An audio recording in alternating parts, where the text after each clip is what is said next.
Top quality और consistent performance के लिए सिर्फ सिल्वर पंप नाम याद रखना। એજન્ડા એટ 9 માં આજે સૌપ્રથમ વાત કરીશું ગરમીમાં મળનારી રાહતની, જ્યાં 1 થી 2 ડિગ્રીનો આંશિક ઘટાડો થઈ શકે છે અને તેને કારણે આગામી સમયની અંદર તમામ લોકોને ગરમીમાં રાહત મળી શકે છે।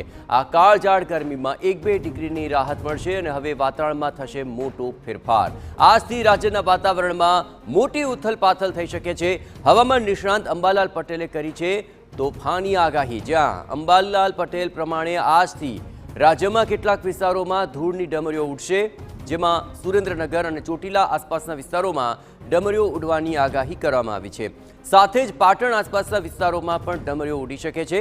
આવતીકાલે એટલે કે 20 એપ્રિલની બપોર બાદ રાજ્યમાં ધૂળની ડમરીઓ ઉડવાની આગાહી કરાઈ છે। ઉત્તર સૌરાષ્ટ્રના ભાગો, સુરેન્દ્રનગરના ભાગો, હળવદના ભાગો, ચોટીલાના ભાગો, આ ઉપરાંત લખતરના ભાગો અને કેટલાક અન્ય ભાગો છે, પાટણના ભાગો, રાધનપુરના ભાગો, કડીના ભાગો, કેટલાક બેચરાજીના ભાગો,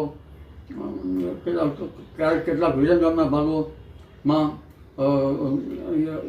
ધૂળનો માસ વધવાની શક્યતા રહે છે। લગભગ તારીખ 20મીની બપોર કે બપોર બાદ આ ધૂળનો માસ વધશે, જેના કારણે શ્વાસોશ્વાસના જે દર્દીઓ છે તેની મુશ્કેલ થતી હોય છે। તો બીજી તરફ ગરમીથી રાહત મળવાની પણ શક્યતા અંબાલાલ પટેલે વ્યક્ત કરી છે।